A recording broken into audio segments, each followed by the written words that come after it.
Il est 4 heures du matin, à la frontière israélo-syrienne.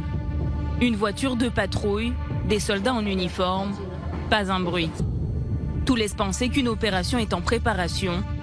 C'est bien le cas. Pourtant, cette nuit, elle n'est pas militaire, mais médicale. D'un côté, de jeunes militaires israéliens.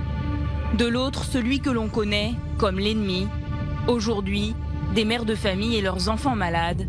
En quelques secondes, la barrière de sécurité qui les sépare est ouverte. C'est une situation très inhabituelle. Je suppose que pour eux, c'est un conflit très bizarre. Et bien, pour nous aussi. Tout à coup, on décide de travailler avec l'ennemi et en l'espace d'un instant, on peut se transformer en héros. Un dernier coup de clé, presque symbolique. En l'espace de quelques secondes, la frontière israélienne, ou plutôt cette porte, est désormais ouverte aux Syriens. À quelques centaines de mètres, un véhicule approche peu à peu. Mais qui se trouve réellement à l'intérieur? La vigilance est à son comble. En l'espace d'un quart de seconde, l'opération peut encore basculer.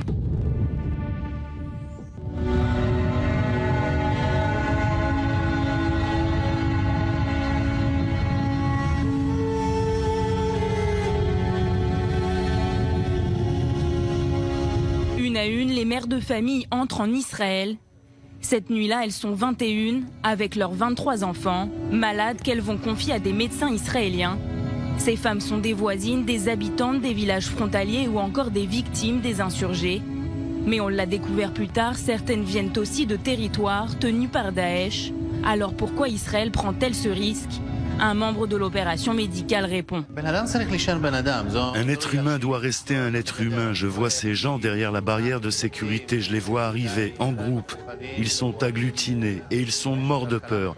Ce qu'ils attendent de moi au départ, ce sont juste des oreilles pour les écouter. Et ensuite, la situation se normalise.